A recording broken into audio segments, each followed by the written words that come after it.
नमस्ते दोस्तों। तो आज की वीडियो में हम कुछ वॉइस चेंजेस को देखने वाले हैं। एक्टिव वॉइस से पैसिव वॉइस में कन्वर्ट करेंगे। लेकिन अगर आपको इनके रूल्स नहीं पता है तो मैंने उनके ऊपर वीडियोस बनाए हैं, डिस्क्रिप्शन बॉक्स में आपको लिंक मिल जाएगा, प्लीज़ देख लीजिएगा।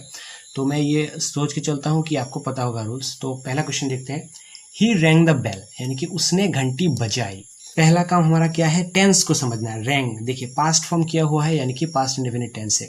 तो उसने घंटी बजाया यानी कि वो हो गया हमारा सब्जेक्ट। बेल क्या बजाया, the bell, sorry the bell, तो द बेल हो गया ऑब्जेक्ट। और रैंग जो कि रिंग का पास्ट फॉर्म है, ये हो गया हमारा वर्ब। अब हमारा काम है ऑब्जेक्ट को सब्जेक्ट में बदलना, द बेल। और हमें ये भी पता होना चाहिए जब पास्ट इंडेफिनिट टेंस होता है तो वॉइस चेंज करते टाइम यानी कि पैसिव वॉइस में डालते टाइम जो हेल्पिंग वर्ब यूज होगा वो होगा वाज या फिर वेयर।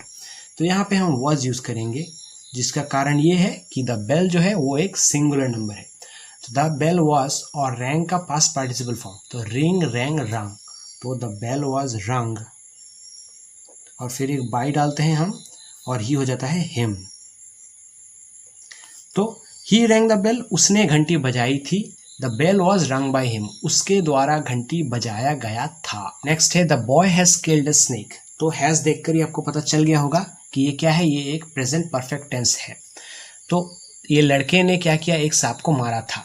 तो ये हो गया हमारा the boy object, sorry subject, a snake object, ये हो गया हेल्पिंग वर्ब, और किल जो कि किल का पास्ट पार्टिसिपल फॉर्म है वो है हमारा मेन वर्ब। तो ऑब्जेक्ट को हम सब्जेक्ट बनाते हैं, ए स्नेक। और प्रेजेंट परफेक्ट टेंस के टाइम पे हैज बीन या फिर हैव बीन यूज होता है। तो अ स्नेक है तो हैज बीन होगा यहाँ पे, क्यों, क्योंकि ये एक सिंगुलर है। थर्ड पर्सन सिंगुलर नंबर होगा तो ही हैज या फिर हैज बीन यूज होता है, वरना हर चीज के टाइम पे हैव बीन। तो a snake has been kill killed killed killed. और फिर आ जाएगा क्या, बाय द बॉय, जो सब्जेक्ट था वो हो जाता है object, by the boy. The grocer sells rice. तो द ग्रोसर यानी कि दुकान वाला चावल बेचता है।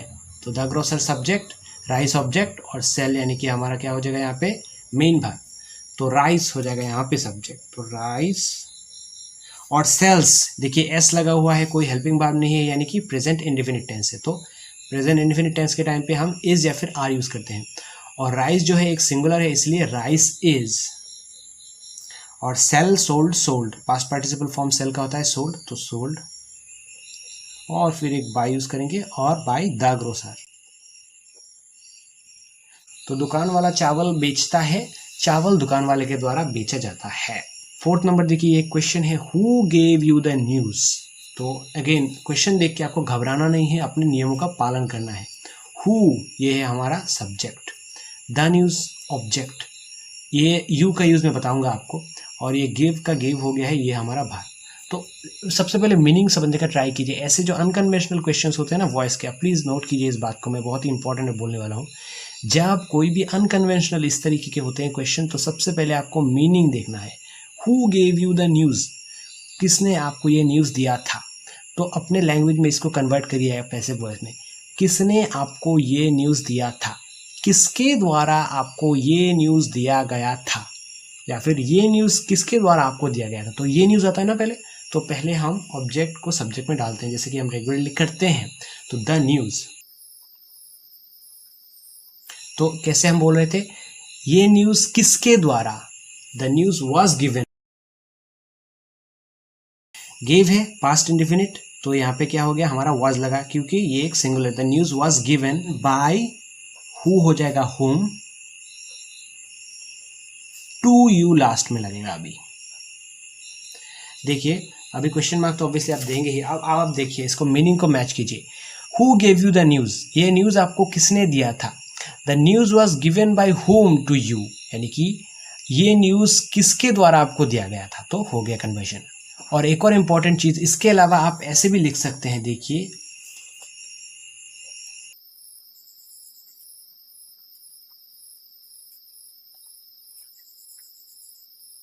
यानी the news was given to you by whom. Basically ये जो होता है ना, ये नॉर्मल होता है, कन्वेंशनल होता है। अभी अगर आप चाहें तो ऐसे भी कर सकते हैं, कोई काटेगा नहीं, लेकिन ये जनरल होता है। अगर आप एडवांस लेवल में जाएंगे तो आप सीख जाएंगे कैसे ऐसे करना है। लेकिन बेसिकली अगर आपको अभी करना है इजी वे में, तो पहले वाला ही आप दे सकते हैं। फिफ्थ क्वेश्चन है, समवन स्टोल माई अम्ब्रेला, यानी कि किसी ने मेरा छतरी चोरी कर लिया, अम्ब्रेला चोरी कर लिया। समवन हो गया हमारा सब्जेक्ट, माई अम्ब्रेला हो गया ऑब्जेक्ट और ये है हमारा वर्ब। तो my umbrella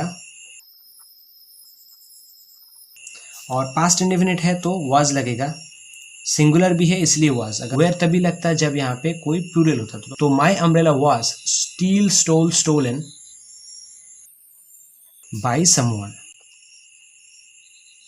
he will catch me, तो फ्यूचर इंडेफिनिट टेंस है, विल है सिर्फ यहाँ पे, इसी को देख के आप पता लगा सकते हैं। देखिए वॉइस करते टाइम आपको टेंस का नॉलेज होना भी बहुत ज़्यादा ज़रूरी है। ही हो गया सब्जेक्ट, मी हो गया ऑब्जेक्ट, कैच हो गया वर्ब और विल हो गया बी वर्ब।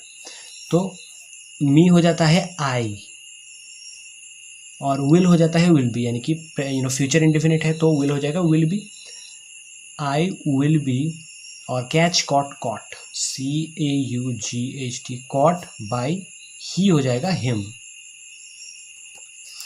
नेक्स्ट है हमारे पास I am doing this work, तो ये है एक प्रेजेंट कंटिन्यूअस टेंस, एम लगा है बी वर्ब और ING, तो प्रेजेंट कंटिन्यूअस टेंस।